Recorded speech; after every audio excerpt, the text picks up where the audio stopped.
Thank you. Hi. My first world problem is what I look like. I look like a guy who worked in the control room in Apollo 13. I look like the grouchiest male nurse. I look like a guy who knows more than a little bit about specialty cheeses. I look like a McDonald's manager who takes that job way too seriously.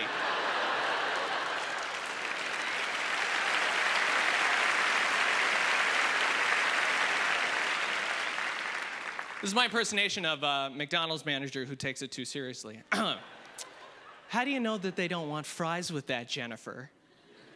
If you do not ask!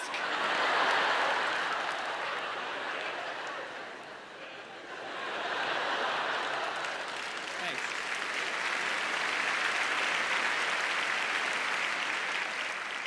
I'm a bald guy. Surprise.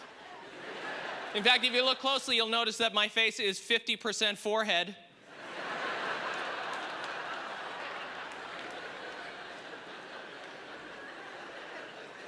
Which is ridiculous. Because when I first wrote that joke, I thought, well, here's a funny, comical exaggeration. You know? 50%'s a nice use of hyperbole. Yeah. And then I measured it. It's literally 50%. And I'm trying to stay optimistic about it. You know, I try to be a face half full kind of guy. But I also have these glasses, and here's a first world problem for guys who are bald and have glasses. People think we're smart. That doesn't make any sense, because these are two negative things, right? Like, think about it. My hair sucks. My eyes suck. What makes you think my brain is good? My whole entire head is falling apart. There's obviously something wrong with my brain that's spread to my hair and eyes. Here's a first world problem for guys. As a guy, I don't have to go too far out of my own way to look like a creep. I don't have to do too much at all. Oftentimes, mere eye contact will get the job done. But I don't know if you've noticed this, a woman can do whatever she wants and nobody calls her a creep, right? She can have a huge staring problem. She can be inappropriately touchy-feely. She can talk about sex all day. She can sit on a crowded bus with 50 Shades of Grey in one hand and her vagina in the other. Nobody calls that woman a creep. And as a man, all I need to do to be called a creep is stand very still and have a full beard. I'll tell you a little story about a first world problem I had once. Picture this, 2 o'clock in the morning, I'm standing on the street, waiting for the bus with a female friend of mine, right? And she's beautiful, she's gorgeous. She looks great too. She's got a dress on and heels, and I basically look like this. We're just friends, we're just talking. But we were at a stoplight, and this cab pulled up to the red light, and this guy stuck his head out the back window, and he goes, "Hey, don't talk to her." And I went, "Who?" And he goes, "You! Don't talk to her." And then he goes, "Wait, you think you got a shot with her?" And the cab drove away with him cackling.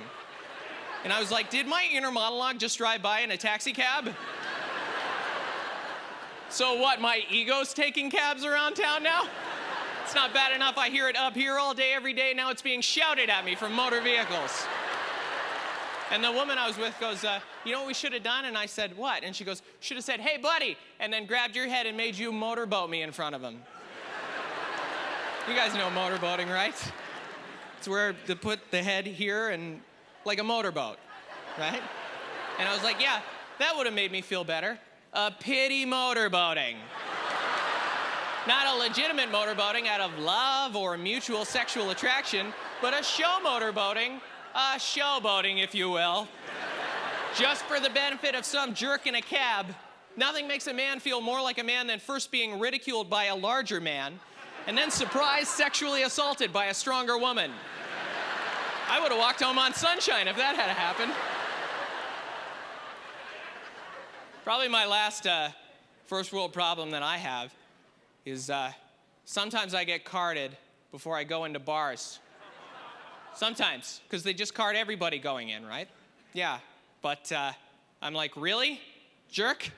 You gonna make me dig my license all the way out of my wallet on the off chance I'm the only bald, bearded, middle-aged looking 18-year-old in existence?